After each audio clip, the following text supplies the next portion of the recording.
For more than 4 decades, Jay Leno made America laugh, but behind every joke, every standing ovation, and every late-night monologue was a quieter truth he never put into words. It wasn't about fame, fortune, or the legendary garage filled with cars. It was about a promise he made in 1980, a promise that shaped his entire life. While the world saw a comedian, she saw the man behind the stage lights. And as the years passed, through success, setbacks, accidents, surgeries, and the unforgiving pressure of celebrity life, she remained the one constant anchor in his world. Now, at 75, Jay Leno finally admits what he spent a lifetime proving through actions rather than words, that she wasn't just his partner. She was the love of his life, the quiet heartbeat behind his laughter, the woman whose devotion turned fame into something meaningful. This is the truth he guarded for decades. Until now, in January 1976, Jay Leno was still just another hungry comic fighting for a laugh in smoke-filled rooms, where dreams burned faster than cigarettes. He wasn't famous. He wasn't wealthy. He was just a determined young man gripping a microphone like it was his last chance.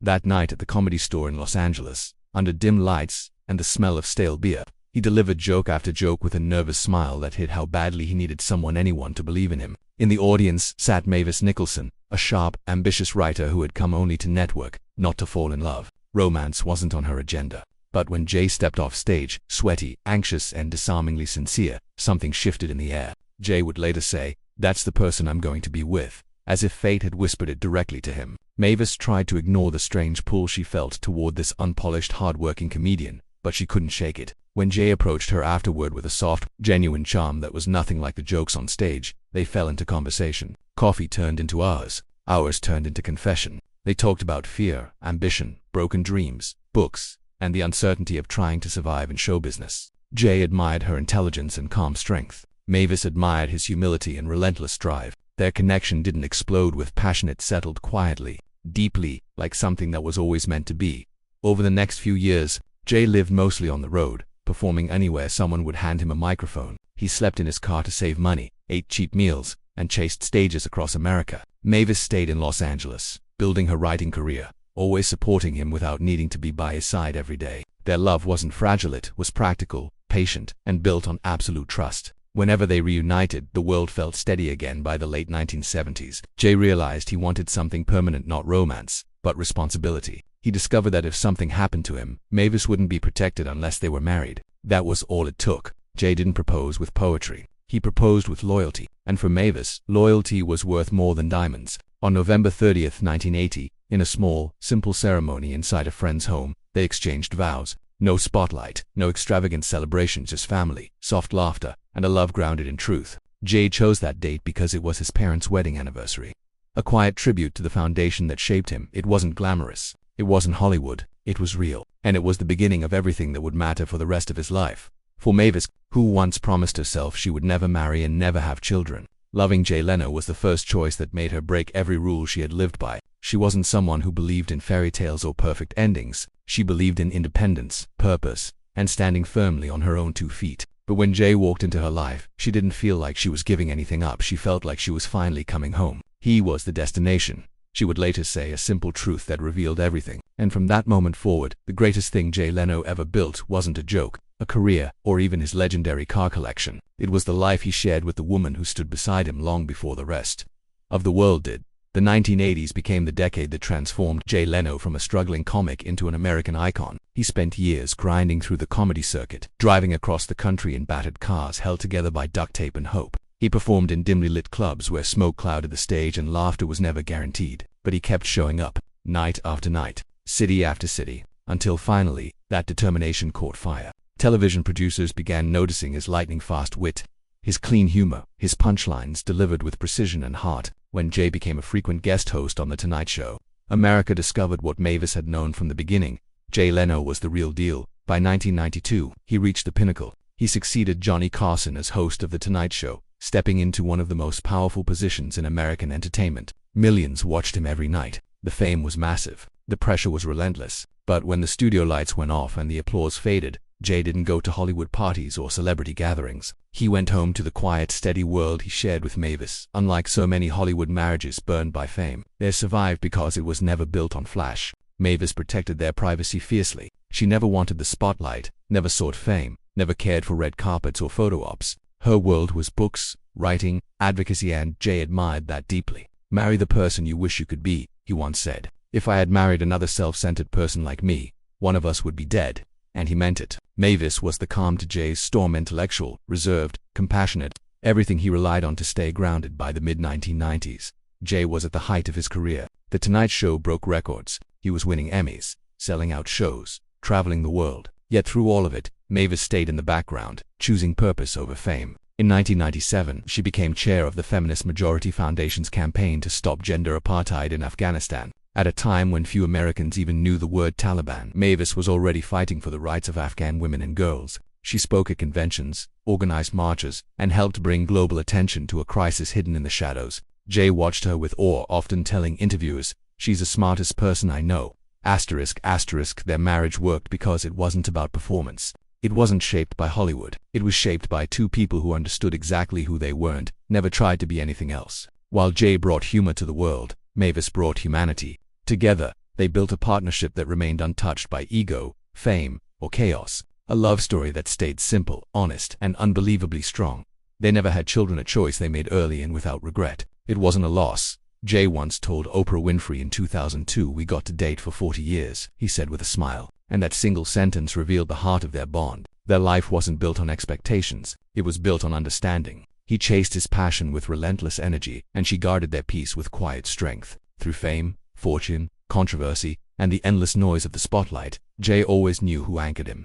Behind every monologue, every applause break, every triumphant night in late-night television stood Mavis, steady, unseen, and unshakably loyal. The world adored Jay Leno, the entertainer. But Mavis loved Jay Leno, the man who returned home at 2 a.m., exhausted yet still trying to make her laugh before falling asleep. By the late 2000s, Jay wasn't just a comedian anymore, he was a cultural landmark. For nearly 2 decades he had become America's nightly ritual, a familiar face at the end of long days. His humor was comforting, his presence steady. But behind the curtain of NBC's studios, a storm was brewing, one that would nearly shatter his career and test the resilience of his marriage. The network that had relied on him for years was quietly planning a future without him. In 2004, NBC made the announcement no one expected.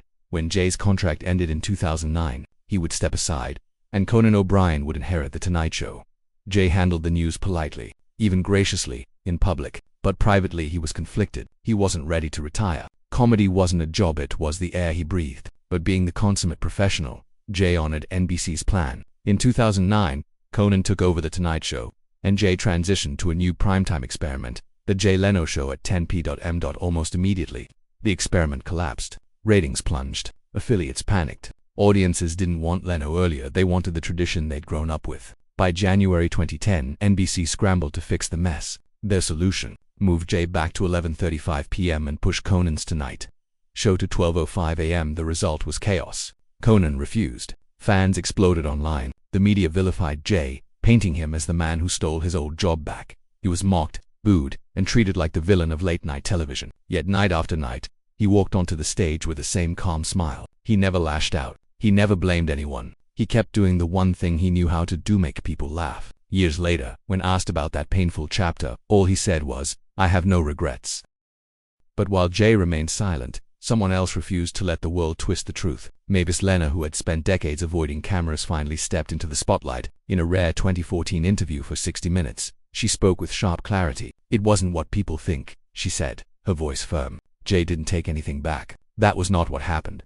Beneath her calm words was a fierce loyalty, a reminder that behind Jay's resilience stood a woman who had protected him long before the world ever knew his name. It was one of the rare moments when Mavis Leno ever stepped into the public eye. It revealed just how fiercely she guarded the man she loved. To the world, he was Jay Leno, comedian, celebrity, late-night titan. But to her, he was simply her husband. The same man who came home tired yet gentle, year after year, long before millions knew his name. So when she saw him being dragged through the mud, she didn't defend a star, she defended the man who had kept every promise he ever made to her. When Jay finally walked away from The Tonight Show for good in February 2014, his farewell reflected the man he truly was: quiet, humble, without theatrics. Hollywood giants filled the stage. Friends, comedians, legends each took the microphone to honor a man who had defined an era. The applause rose like a wave and refused to stop. Jay smiled through it all, but his final words were soft and simple. "When I started, I was just a kid with a dream. Now I get to hand this over to someone else's dream." When the cameras cut and the audience faded, Jay stepped backstage, and there she was, Mavis, the same woman who had been waiting in the shadows of studios for 22 years, the one constant in a world built on instability. To him, this moment wasn't an ending. It was a return to what mattered most. The spotlight dimmed, but the love never did. Fire scars, and a promise kept out. Stepping away from television didn't mean stepping away from passion. Jay Leno's life returned to what it had always revolved around: engines, steel, and stories told in the language of horsepower. His show, Jay Leno's Garage, became his new playground, a place where history lived under hoods and chrome. But in November 2022, that world nearly killed him. While working underneath an antique car, a spark ignited a gas leak. Flames engulfed his face in seconds. "I got a face full of gas," he later said. "Then the pilot light jumped and my face caught fire. Third-degree burns covered his face and hands. He barely survived."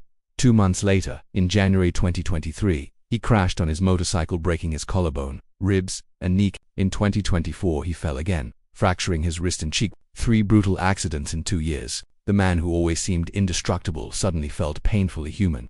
But life had an even harder blow waiting. Around the same time Jay was fighting his own injuries, Mavis began slipping away. Bit by bit, day by day, her memory faded. By early 2024, doctors diagnosed her with advanced dementia. She needed full-time care, and Jay, who had spent his life making the world laugh quietly, petitioned the court to become her legal guardian. He wanted to manage her medical care, her finances, and her safety personally. No assistants, no nurses, just him. The court approved, and her lawyer confirmed what the world already suspected. Mavis trusted him completely, and she was receiving exceptional care. Jay said little publicly, but privately, he lived the vows he made in 1980. "I like taking care of her," he told Graham Bensinger in 2025. "It's basically what we always did, except now I have to feed her and do everything, but I like it. I like being needed." Those words carried a lifetime's worth of devotion.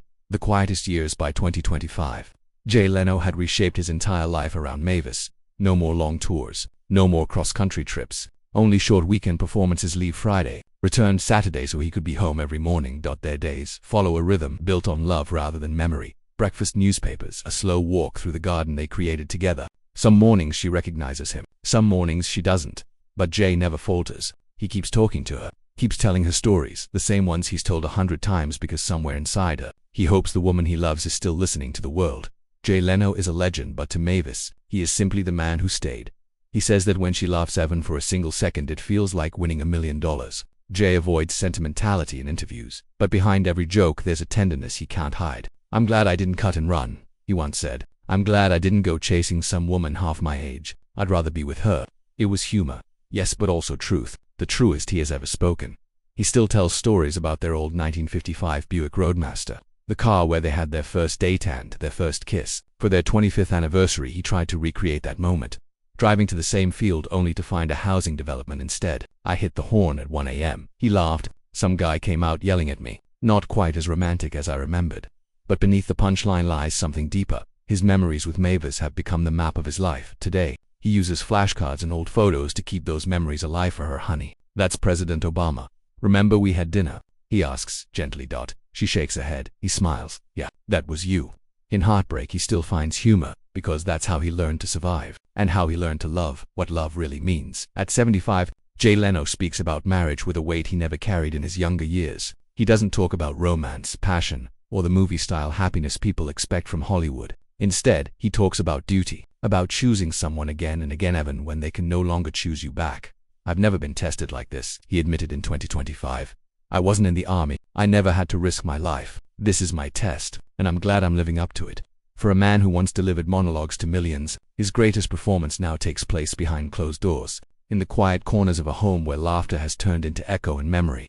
The man who once measured success in ratings now measures it in tiny miracles. A smile, a flicker of recognition. A moment of peace. Jay Leno was once the workhorse of late-night TV, the man who never missed a show, but he knows now, consistency on stage means nothing compared to consistency at home. "Every morning, I just want to know if she smiles," he told a friend. "If she does, that's enough."